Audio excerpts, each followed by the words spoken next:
السلام عليكم ومرحبا بكم في قناة طارق. طبق اليوم غادي يكون الحريرة المغربية.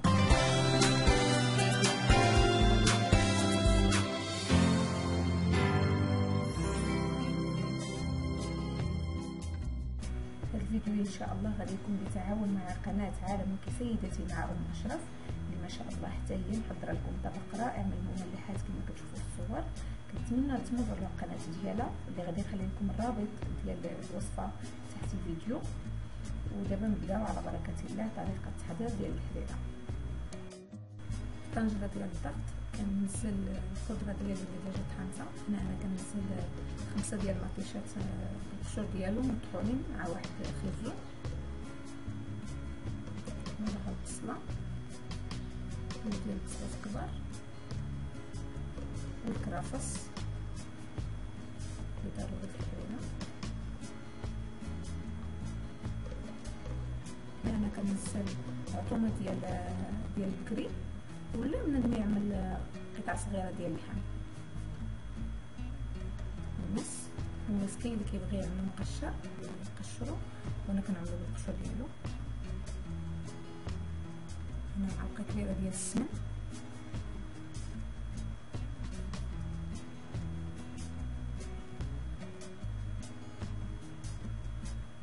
كنعمل هنا معلقه حتى 2 معالق ديال العدس مع معلقه صغيره ديال الحلبه اللي بغى يعملها مليحه، خرطوم، بزار وسكندر، معلقه صغيره ديال القرفه، كنحك عليه شويه ديال الدوز، كنزيدو الماء يكون سخون،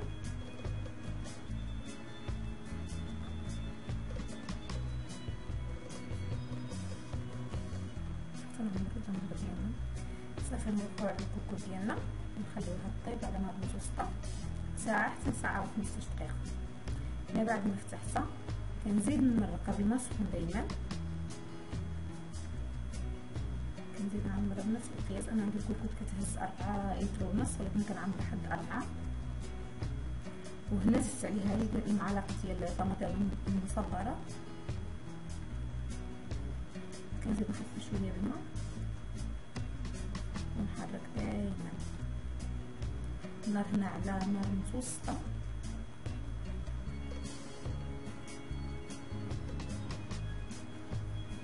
هنا انا زدت نص معلقه صغيره ديال السمن. هنا اللي بغى يزيد، اللي كيعجبو يكون الحلية تكون شويه حاره، اللي بغى يزيدو، لان المعلقه كبيره كافيه. انا ديما كنزيد معلقه صغيره في الاخر.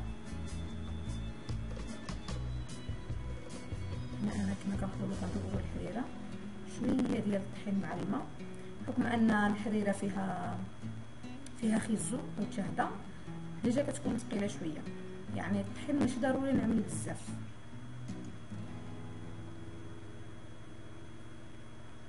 وداكشي حسب كل واحد، كاين اللي كتعجبو الحريره ثقيله، كاين اللي كتعجبو خفيفه. تحرك ما نوقفش نتحرك باش ما تلصقش.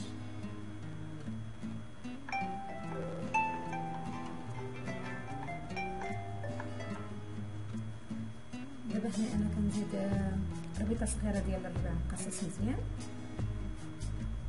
مع التحريك دائما.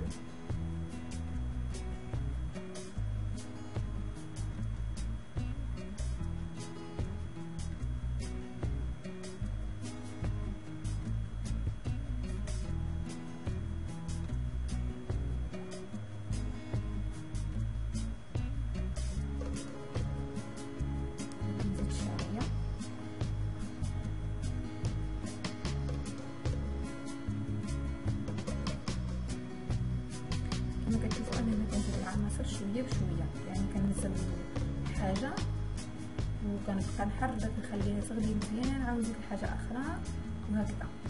يعني ماشي كلشي غننزلو دقه واحده، الحريره خصها تطيب على خطر.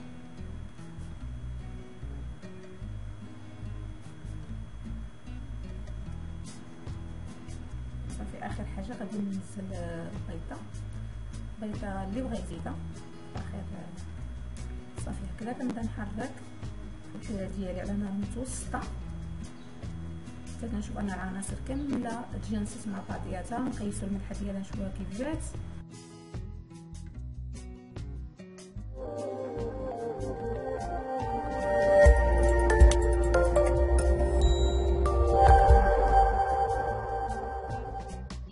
كنتمنى يا ربي تعجبكم الحلالة ديالي. ما تنساوش تمروا على القناه ديال ام اشرف وتشوفوا المملحات اللي محضرنا. رمضان كريم.